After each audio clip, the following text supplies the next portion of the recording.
মোট 187 পিস এবার ড্রাগন হয়েছে। মাঝের কিছু ফটো হয়তো তুলতে পারিনি, তবে বেশিরভাগটাই ফটো তুলে রেখেছি। এগুলো আমার স্মৃতি। তো দর্শক বন্ধু, বেশ সুন্দর বড় বড় হয়েছিল, ফলনও ভালো হয়েছে। বিভিন্ন প্রজাতির ড্রাগন এসেছে, তার থেকে একটা প্রজাতি রমরমা, সেটা হচ্ছে পিঙ্ক রোজ, সব থেকে বেস্ট। তাই বলবো পিঙ্ক রোজ যদি তোমরা লাগাও তাহলে বাণিজ্যিক হিসাবে এটাই তোমাদের বেশি ফলন দেবে। আমিও লাগাবো। এবার নতুন প্রজেক্ট হতে চলেছে হবি অফ সুলেখার, নতুন নিউ প্রজেক্ট, ড্রাগন প্রজেক্ট, সেটা তোমাদের আপডেট দেখাবো। তোমরা চ্যানেলটার সাথে থেকো, তাহলে সবই দেখতে পাবে। নিজে হাতে সব পলিনেশন করেছি, কাউকে করতে দিইনি। খুব নিষ্ঠা ভরে আমি ড্রাগন প্রজেক্ট এবার হ্যান্ডেলিং করেছি। দর্শক বন্ধু, 2024-এর অনেক রকম ফল তোলা হলো, আসলো, একের পর এক পর্ব চলছিলই। তো আজকে তোমাদের দেখাবো শেষ ফলটির রূপ কেমন হয়েছে, সেই ফলটি দেখতে কেমন হয়েছে তাকে নিজে হাতে আমি হারভেস্ট করব। আর আগামী বছরের প্রস্তুতি আমাদের এই মাস থেকেই করতে হবে। কি কি করণীয় আছে সেগুলোই আজকে বলবো। দর্শক বন্ধু সাথে থেকো, স্কিপ করো না। নমস্কার, আমি সুলেখা, আর তোমরা দেখছো hobby of Sulekha. Hobby of Sulekha dragon প্রজেক্টের আপডেট তো তোমরা পেয়েই থাকো। তো আজকে তোমাদের যে আপডেটটা দেখাচ্ছি খুব ইম্পর্টেন্ট, তোমরা দেখতে থাকো, সাথে থাকো। অনেকেই প্রশ্ন করো যে দিদিভাই এত ফল তুমি কি করে আনলে? তো তাদের উদ্দেশ্য বলবো, তোমরা এই যে নভেম্বর মাস শুরু হলো, এখন থেকে যদি তোমরা এই হবি অফ সুলেখার চ্যানেলটা ফলো করো, নিশ্চয়ই কিছু না কিছু পাবে। আমি এটুকুই বলতে পারি। তো সাথে থাকবে, দেখতে থাকবে, তাহলে তোমাদের গাছও এত সুন্দর ফলন হবে। ড্রাগন বাগানে প্রবেশ করছি। বেশ কষ্টদায়ক ড্রাগন বাগানে ঢোকা, চারিদিকে কাঁটায় ভর্তি। অনেক দিন ঢুকিনি, তো অনেক দিন পর আসছি। এই ড্রাগন ফলটা, এর আগের ফলগুলো সব সময় দেখতাম, কিন্তু এই ফলটা একদমই আড়াল হয়ে আছে, একদম কর্নারে, তাই দেখা হয়নি। এই কাছে পৌঁছে গেছি। এই দেখো বেশ লাল টুকটুকা হয়ে গেছে, মানে পরিপক্ক, এক কথায় পরিপক্ক, তাই বেশ লাল টুকটুকা হয়েছে। চলো হারভেস্ট করব। তাহলে আগে হারভেস্টটা করে নিই, তারপরে তোমাদের বলবো যে এই নভেম্বর মাসে আমাদের দুটো জরুরি কাজ করতে হবে। প্রথম জরুরি কাজ আজকেই দেখাবো, আর দ্বিতীয় জরুরি কাজ খুব তাড়াতাড়ি আসছে। তোমরা হবি অফ সুলেখার বাগানটা, এই চ্যানেলটা ফলো করো, তাহলে খুব ভালো লাগছে যে এই বছরের শেষ ফল আমি তুলছি। কারণ হারভেস্ট করছি, বাবু নেই। বাবু থাকলে বাবুই করতো, কিন্তু আমাকেই করতে হচ্ছে। বাবু একটু কাজে বাইরে গেছে।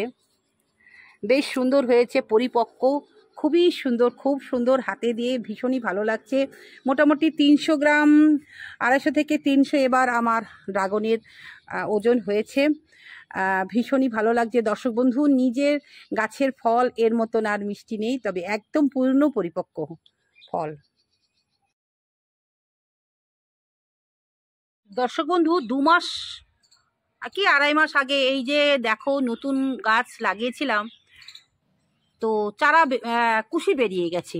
তাই বলবো, অনেকে চারা বিক্রি করে, অনেকে আবার কি করে, আমি যেমন চারা না কিনে ডাল কিনে রোপণ করি। কেউ যদি তোমরা মনে করো ডাল কিনে কম পয়সায় ডাল কিনবে, তাও হবে। তাই বলবো ডাল কিনে রোপণ করে দাও, আপনার হয়ে যাবে। তাহলে একটা পয়েন্ট, তোমরা যে গাছটা লাগাবে, তো যেখান থেকে তুমি পারো কম পয়সায় ডাল কিনে নিয়ে আসো। আর কতটা, মোটামুটি আমাদের 1 বিঘত 1.5 বিঘত মতন, আমি ইঞ্চিতে অত মাপ জানি না, কিনে নেবে, ব্যাস। একটাই পয়েন্ট প্রথম বলে দিলাম। পুরনো গাছ আছে তারা অবশ্যই ডালটা কাটবে। ডালটা যে নুয়ে পড়েছে, সেই ডালটা কোথা থেকে কাটতে হবে সেটা আমি তো বলছি, পরে আসছি। তবে এই যে গাছটা দেখো, এটা আমার 2 বছর পার হয়ে গেছে, এখান থেকে আমি ডাল কাটবো। যেদিন কাটবো অবশ্যই তোমাদের দেখাবো, তোমরা দেখে নিও।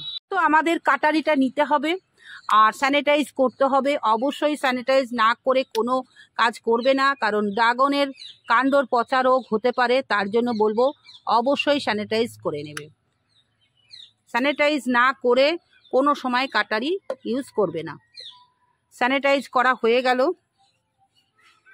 এই দেখো স্যানিটাইজ করে নিলাম। এবার তোমাদের দেখাবো যে আমি এখানেই প্রথমেই আসি যে আমরা এই নভেম্বর মাসের ফার্স্ট উইক, এখন চলছে সেকেন্ড উইক। তো এই উইকে আমাদের কি কাজ, প্রথমেই বলবো এই দেখো প্রচুর প্রচুর তোমার আগাছা হয়েছে। আগাছাগুলোকে আগে নাশ করতে হবে। আগাছাগুলো নাশ করার পর এটাকে ভালো করে খুঁচিয়ে দিতে হবে।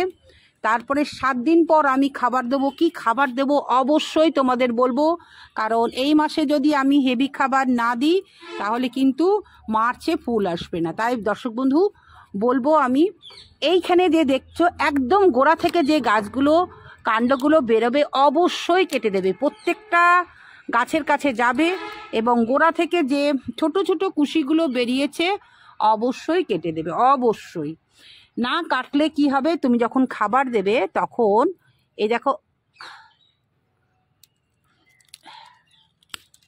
না, যখন খাবার দেবে তখন ওরা খাবারটা খেয়ে নেবে, আসল গাছ খাবার পাবে না। তাহলে এটা মোটামুটি পরিষ্কার হয়ে গেল। তাহলে প্রথমেই আগাছাটা দমন করে নিয়ে খুঁড়ে দিয়ে তারপরে তুমি কুশিগুলো কাটবে। যেখান থেকে আমার রাউন্ড হবে, দেখো এখানে যখন ওপরে উঠে পড়েছে এখান থেকে নতুন ডাল বেরিয়েছে। এই ডালগুলো কোনো মতে কাটবে না। তাহলে কোন ডালগুলো আমরা কাটবো, কোনগুলো কাটবো না আবারও বলছি, গোড়া থেকে যে ডালগুলো বেরোবে সেগুলো কাটবে, আর ওপর থেকে যে ডালগুলো বেরোচ্ছে সেগুলো রেখে দেবে। এই ডালটা দেখো ওপর থেকে প্রচুর ডাল বেরিয়েছে, এই ডালগুলো আমরা কাটবো না। কোনগুলো কাটবো, যেগুলো নুয়ে পড়েছে, যেখান থেকে ধরো আমাদের এই যে ড্রাগন যে হয়েছে তার প্রমাণ, এখান থেকেই আমরা এবার ডাল কাটবো। কতটা কাটবো সেটা আমি পরের দিনকে দেখাবো, ওইগুলোই কাটবো, এটাই তোমাদের বলছি। আজকে তোমরা দেখে নিলে যে আমাদের এখন কি করণীয় আছে। কোন ফলটা তোলা হলো এবং দর্শক বন্ধু আমরা ডাল কাটিং করব। কোন ডালটা কাটিং করব কোনটা করব না সেটা তোমাদের স্পষ্ট করে বুঝিয়ে দিতে পারলাম তো, যে আমরা কোনটা কাটবো আর কোনটা কাটবো না। এবার যেহেতু আমাদের আগামী মার্চে ফুল নিতে হবে, তাই নভেম্বর, ডিসেম্বর, জানুয়ারি, ফেব্রুয়ারি, মার্চ, এই যে মোটামুটি 5 মাস আগে কিন্তু খাবারটা আমাদের দিয়ে দিতে হবে। এখন খাবার দিলে মার্চের শেষের দিকে ফুল আসবে। আর এখন যদি তোমরা খাবার না দাও মার্চের শেষের দিকে ফুল আসবে, কিন্তু অতটা ফুল বেশি হবে না। তাই বেশি ফুল পেতে গেলে আমাদেরকে এই কাজগুলো করতে হবে। প্রথমেই করে দিয়ে নিড়ানি দিয়ে মোটামুটি এই যে এই রকম টাইপের জিনিস নেবা যাতে তোমার আগাছাগুলো কেটে পড়ে যায়।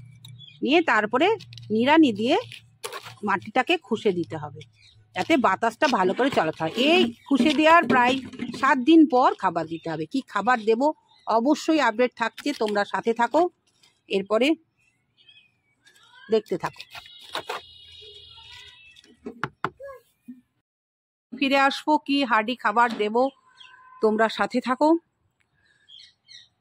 পরপর আপডেটগুলো দেখতে থাকো। তাহলে আগামীবার তোমাদের বাগানেও খুব বেশি করে ফুল আসবে এবং ফুল আসলেই ফল হবে। আজকে এইটুকুই। নতুন বন্ধুর কাছে আবদার রইল, চ্যানেলটাকে ভালো লাগলে লাইক, কমেন্ট, শেয়ার করবে এবং সাবস্ক্রাইব করে পাশে থাকবে। আজকে আসি, টাটা।